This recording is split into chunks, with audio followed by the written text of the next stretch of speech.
We're back with more mixed doubles action here at the Bowling Promotion Tour. This is the second of 4 stepladder matches, and today's teams are the number 4 seeds Emily Rogers of England teamed with Mike de Boer of the Netherlands versus the number 3 seeds Philip Manning and Avan Rhodes, both of England. The winners of this match face the number 2 seeds Finland's Pepi Kunsteri and Slovakia's David Barak. This is our 6th match of 24 matches, and again features Baker doubles competition in that each team member bowls every other frame in our 1-game match. As with our women's and men's doubles pairing, the 18-game qualifying scores that all these bowlers have bowled in various locations around France were used to determine doubles pairing and seeding. In our last match, it was Rogers and de Boer defeating the number 5 seeds Becca Manning of England teamed with Arnois Ambiel of France 213 to 173 in a match that was actually closer to that right up to the 10th frame.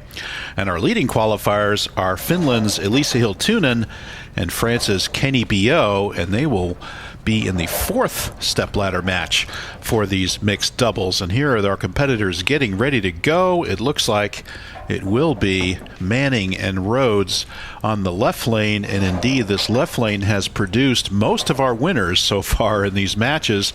The right lane proving to be more difficult in terms of cliff and over-under, and more difficult to find the pocket. So let's see how Avan Rhodes, young Avan Rhodes, only 17, let's see how she makes out in her first shot on this left lane. And there she goes. That ball is left and goes through the beak for the 3, 6, 9, 10. Difficult split to kick things off for your first shot on TV. And let's see, she gets that definitely to the left of her target, and she'll have to make an adjustment off that. So let's see how she attacks this spare shot. It is cross lane. She'll use her strike ball because you have to hook the ball into the 3 and to carry the 9 pin.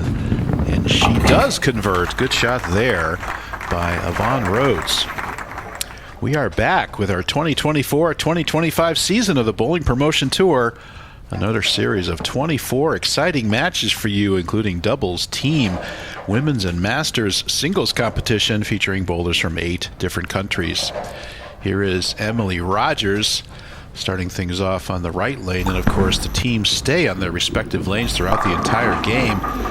And Rogers goes cross to the cross of her pocket over to the right-hand side and leaves the unusual 4-5 combination. She got that ball substantially right of target, and that is over to the Brooklyn side and mixes it up for a 4-5. She's got to fit this ball right in between these two. It is makeable, and she just has to fit the ball in between the 4 and the 5. Emily throwing the only urethane of all our competitors. Let's see how she does there. That's left, and it's going to leave her open, so that's going to be a 9 count for the first frame for that team. And again, left of target there to try to convert the 4-5, an unusual spare that I don't think she sees very often. That looks like a Storm Ion in the hands of Philip Manning. Let's have a look at his first shot. And gets a really good hit through that shot. Comes up light in the pocket and scrambles on for a beautiful strike there for Manning. Watch this ball make the turn at the right point. Turns up and give him the scrambling strike. Good shot there. My name is Bruce Hall. I'm your international commentator for these matches. And of course, shout out to Bruno Bidone and Marc Chavet, your French commentators. And Marc will conduct an interview after this match with our competitors, so stay tuned for that. Here's our first look at Mike de Boer with that harsh reality. He did some damage with it on the left lane last time, and this time he goes through it, and there's more of that characteristic of that right lane. Watch this. This is going to be just inside of third arrow, catches the oil, goes straight through the break point, and leaves the bucket. The 2-4-5-8 combination. Another difficult spare for this team to try to convert. We had the 4-5, and now we have the bucket. Let's see how Mike makes out with that. He's going to use his strike ball to cross the lane and turn into that bucket and convert it. So good coverage there for de Boer. That's going to leave them down 11 pins in the match now by virtue of the Emily Rogers Open to kick things off. As usual, these bowlers have toured France and bowled 18 games of qualifying, and that's how we used, and their standings were used to determine the double seedings as well as the stepladder for the men's and the women's. And here are the finals right here in Fontaine-le-Comte in bowling the Sphère. And there's a double pinochle for Avan Rhodes. She went through the beak for the 3-6, 9-10 in her first shot, and this time she comes up through the beak for the nasty big four combination. And I don't think she's going to have as much success on this as she did with the 3-6, 9-10. An almost impossible split to make. They used to give out patches for making this split. I don't think they do anymore, but she just gets the 2. And that will leave them open. And now, assuming Rhodes can mark, that will put them down 2 in the match. And you can see she just goes for the 2, carries out the 6-10, and that will be 8 out. Let's see how Emily adjusts after that first shot.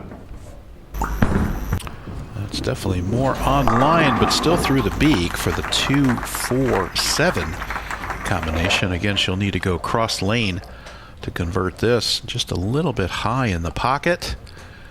Actually out of the pocket through the beak. Leaves the 2-4-7 combination. I'd like to thank Fontaine-le-Comte, one of the cities that hosts our tour. We're about 200 miles southwest of Paris in a bowling center called La Sphère, and good conversion there on the 2-4-7 by Emily. And indeed now our match is exactly tied. And watch this ball go right in between the 2-4, just like we drew it up. A deceivingly difficult spare. Here's Philip Manning's second shot with that ion. Let's see what he can do here. He gets it out. Similar shot, but it goes through the break point and leaves him with just 9. Now watch this ball. It should slow down here and turn through the pocket. It does not. It stays in the oil and goes down. Just goes to show this is the Gateway Arch oil pattern. 42 feet, 9.3 to 1, 26 mils of oil. And no trouble on the 2-pin conversion there for Manning. There is a fair bit of oil inside and dry outside, and if you want the ball to go through the pins the right way, you really have to get it out to the dry and get it to turn up a little bit. If you just throw it straight up the oil, there's a fair bit of cliff there, as we saw both with the Manning shot and Mike de Boer's last shot. The ball just will skate right through that oil and leave you some combination of the bucket. Now this got out to the dry and turns it up, but unfortunately it's not enough to get up back to the pocket and carry. He comes up for the 7-10. Pretty unlucky here. This is a pretty good shot for de Boer. Watch him get it out to the dry, as we just talked about. Turns it up. You can see the 5-pin go straight back. It's supposed to go out and take out the 7 at least, maybe for a weak 10 maybe. An unlucky hit there for de Boer. He's going to go cross lane and just take his 1, and then he's going to kick out some deadwood there. We'll need somebody to go and clean up that deadwood. We'd like to thank Storm for sponsoring our Women's Series and Cubica AMF for their continued sponsorship of the Masters Series. Here's another look at the 10-pin hit and the deadwood kick out by de Boer. We'd also like to thank our institutional partner, National Sports Agency, as well as the regions of Normandy, Brittany, and New Aquitaine, the departments of Calvados, La Manche, Dille and Vilaine, Pays de Loire, and La Vienne, and the cities of Rennes, Chateaubriand, and Fontaine-le-Comte. I apologize for butchering those beautiful French names, but they are lovely places to visit in France. And indeed, if you'd like to be part of this tour, visit the Bowling Promotion Tour website. The tour takes place in usually late September, early October, and you can be part of this tour, part of the qualifying, and then if you are well enough, you bowl well enough, you make it part of the TV finals here in Fontaine-le-Comte. And we do it every year. They've had at least 4 or 5 years now of this tour, and some exciting talent on display here in the Bowling Promotion Tour. This gentleman walking up and down. I used to run up and down those caps. Maybe it goes to show how foolish I was back in the day. And I was lucky never to slip and severely hurt myself, but that was a very nice walk up and down the cap there to retrieve that deadwood.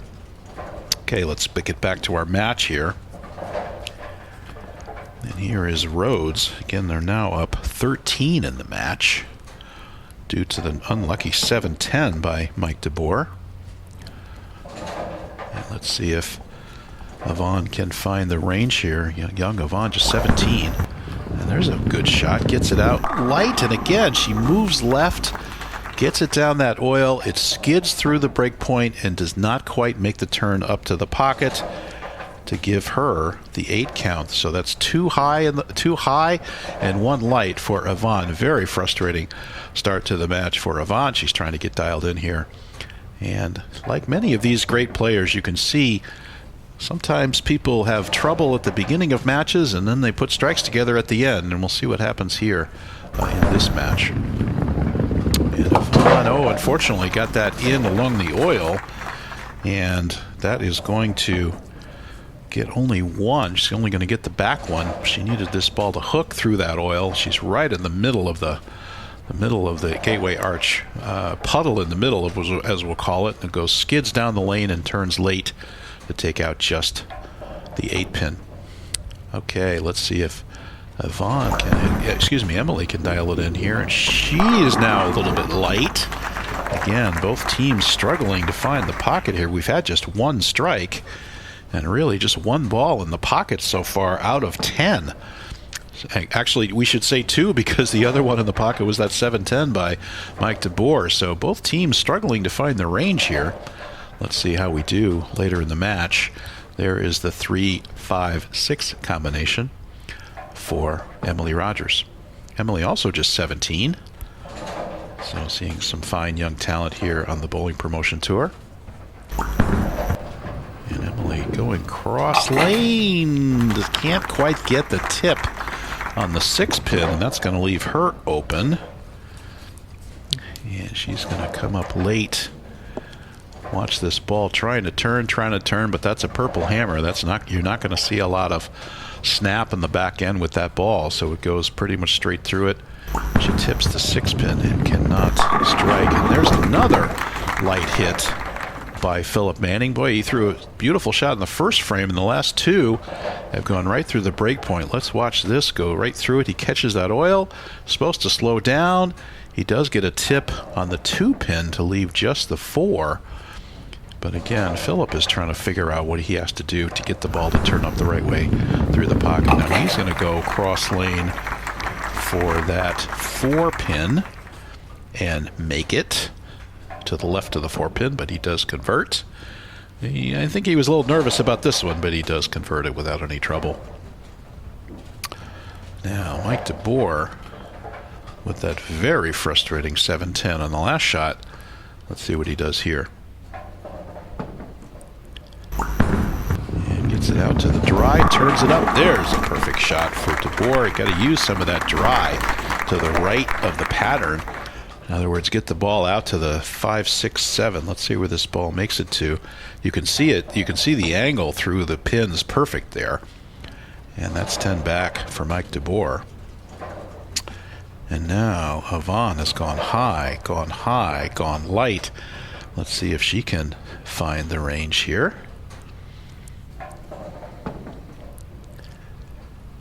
And she gets this ball. See, that ball gets out to the dry, turns up, and gets the trip on the 4-9. There's a friendly carry there. Let's see this ball. So you watch this ball get to the right a little bit. That's where the dry boards are. And watch the ball turn up, and it comes up and takes out the 9, and then the head pin goes and trips out the 4. Thank you very much. And that would be a strike for Avan Rhodes, matching the DeBoer strike. So let's see if we can see some more striking here. Here's Emily Rogers, and she strikes to give her team a double, and that's huge because that gets them back within 1 pin in the match. And so we have a 1-pin match now going in to the 7th frame. And there's the shot by Rogers. Good shot. Actually moving into the 8th now. It'll be Philip Manning switching balls. That's an optimum idle he switched to. Very controlled piece. He gets it a little bit straighter up the lane, and he turns it up and dead flushes it. I think that weaker surface allowed him to move right and go a little bit straighter up the oil pattern and not rely on the turn so much. So that ball held pocket, and that's 10 back. So each team now, after having one strike through the first 10 attempts, we now have 4 in a row by these teams. So it just goes to show that these are good bowlers, and they know how to dial in and figure out patterns, figure out carry, figure out ball shape, and start striking. There's another good shot by De Boer, and he comes up and he gets the messenger. All right, Mike De Boer gets it out to the dry, turns it up, and he gets that head pin back across the lane. You could call it a messenger, you can call it a scout, you can call it a Farkle, you can call it whatever you want, but you can definitely mark it as a strike. So great shot there by De Boer, and once again back within 1 pin for his team. And now can Rhodes keep this going? We've got 5 in a row here by these teams, and Rhodes get that out to the dry, turns it up, and she strikes. Great shot there by Avan Rhodes. That's 6 in a row by these teams. 1 strike in the first 5 frames, and now we've got each team with a triple. So great comeback here by both teams. Whatever the outcome, both these teams have shown themselves to have some grit and come back and figure this out.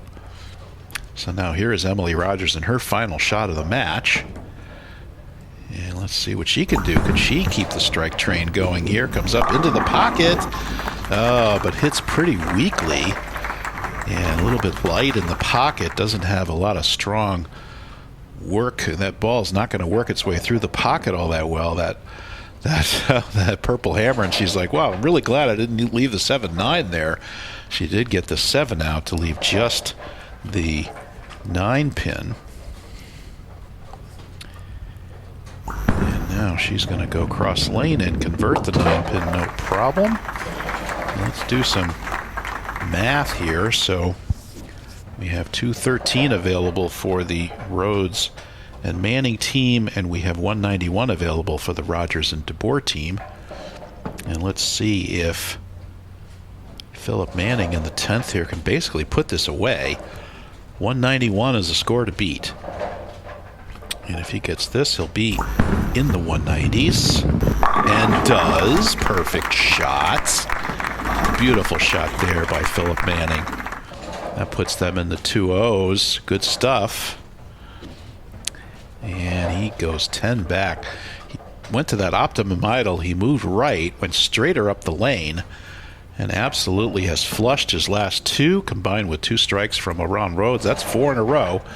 And now they're pacing to 203. 213 possible. Actually, there's a mistake in the graphic there that should say 153 in the 8th. And once again, oh, there's a ring 10. So a conversion here will give them a 202, and that will lock up the match, because the most that De Boer and Rogers can manage is 191 if Mike De Boer strikes out. So it will be Philip Manning and Avan Rhodes moving on, face the number 2 seeds, Finland's Pepi Konsteri and Slovakia's David Barak. That will be the next match on this same channel, so come back and see us for that next match. Some exciting mixed doubles action here at the Bowling Promotion Tour. And good cover there. There will be 202 for that team. Again, there is a graphical error there. It says 192. It's actually 202, their score. And a double from De Boer will get them 191. And of course now the pins go. He saws the rack, and good shot there by Mike. I think again it's so dependent on getting the ball to the right just enough. Of course, if you get it out to the right too soon, it catches the dry and goes through the beak. If you get it there too late or not at all, it skids through the oil and leaves you the bucket combination. So it's what we call cliffed. So there's a lot of oil in, a little bit of oil out, and it can be challenging even though it's my phrase is they're so easy, they're hard because it's very cliffy, so you have a hard time getting the ball into the pocket. But there's a great shot by De Boer, comes up, slaps the 10 out, and now they are going to get to 191 possible and end up losing this match by something like 11. And there's a good shot there by De Boer. Again, you have to use a little bit of that dry to the right. Stay tuned for the interview with Marc Chavet. After this, Marc Chavet, of course, the voice of the Tour de France in the French countryside. And here is De Boer's last shot and getting some encouragement from the crowd. Lays it up, and that goes up the oil. He blows the rack apart. So great finish there by Mike De Boer, and it will be a third place finish for that team. And congratulations to them, and it will be Manning and Rhodes moving on to our next match. So let's have a look at our final score. It's actually 202, not 192 for Manning and Rhodes, to 191 for De Boer and Rogers. We'll look at a couple of stats here, and then we'll get on to Marc Chavet's interview. And we can see 202 again, the score. 5 strikes from Manning and Rhodes. They put the 4-bagger together at the end of the match, was really the difference. 4 spares and a well-bowled match by both teams, even though they struggled early on. They both figured it out later on. Here's the interview. Mike, just a quick reaction on what we witnessed out here on the lanes. Tough lanes out there indeed. We did see some demonstrations, though, multiple strikes in a row, but it didn't go your way this time around. No, it didn't. But Avan and Ville were also playing really well. At the beginning, it was really tough, even for both of us. I was also unlucky in my 4th frame with like the 7-10. But overall, we played a really good game. And I'm lucky, me and Emily, but also Phil and Avan, found our start line and struck everything out. But for us, it wasn't enough. But congratulations to Avan and Phil for making it. Obviously, looking ahead, there's some more opportunities for you down the line in individual competition as well. Were there any lessons you were able to learn this morning from lane 5 and lane 6 in particular? Off direction, and I thought my ball was rolling around and how it was losing energy early or late. The only thing I found out when I'm making my ball too high, I just moved left, gave it more oil, more room. And that's how I found my line. Dank u wel. Thank you so much, Mike. I look forward to seeing more of you in the individual competition. Indeed, the power couple of bowling. Indeed, the couple, the faces that run the place. Indeed, Becca and Phil in the house. But let me get Becca first, of course, ladies first, if you will. I know Phil was the superstar. Can you guys trade positions here? Because what's it like, obviously, watching your loved husband and esteemed husband indeed perform like that? Phil, the Machine Manning. What do you think of the nickname Machine? Does that suit him? Yeah, absolutely. I'm going to take that back to England with me. I think that will work really well. No, it's really nerve-wracking watching someone that you love a lot being on the lanes and not being able to do anything about it but watch and cheer. He did really well, and I'm really proud of him. So Phil, get a reaction moving along in this tournament. You're moving one step beyond, but now, boy, oh boy, the competition is getting stiffer. The cast is getting extremely impressive as well. You got some big names coming up in the next matchup.